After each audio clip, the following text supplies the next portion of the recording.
Incroyable mais vrai, un phénomène naturel a réveillé tôt ce matin les populations de Sébenikoro en commune 4 du district de Bamako. On a découvert sur une colline des racines de deux arbres qui forment la carte de l'Afrique et le nom du prophète Mahomet, paix et salut sur lui. La nouvelle a vite fait le tour du quartier et drainé une foule nombreuse sur les lieux. Nos reporters Brahima Koulibaly et Brahima Traoré sont allez voir.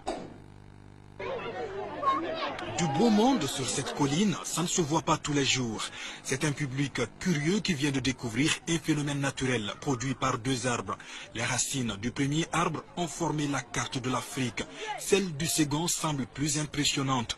Elles ont dessiné sur leur parcours des signes qui seraient identiques au nom du prophète Mohammed, paix et salut sur lui.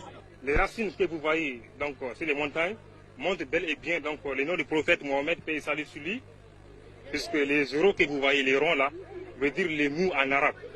Et après, vous voyez cette flèche-là qui monte, qui descend un peu, et en façon zigzag, ça c'est les ha en arabe.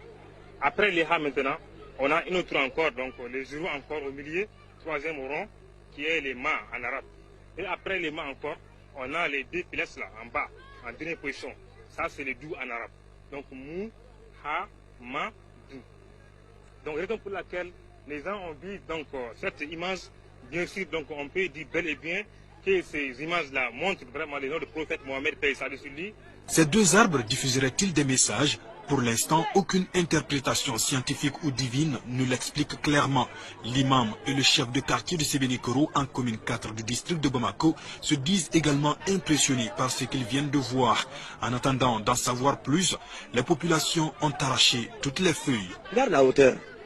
Combien d'enfants sont tombés ce matin devant vous-même? Alors ça représente un danger aussi. Donc si on pouvait sécuriser un peu, n'est-ce pas, le coin, alors ce serait une bonne chose.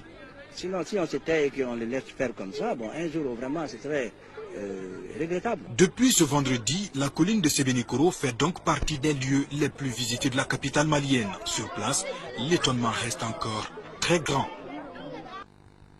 Espérons tout simplement que cette découverte portera bonheur à notre pays, surtout en cette période de crise. Mesdames et messieurs, voilà qui met fin définitivement à ce journal.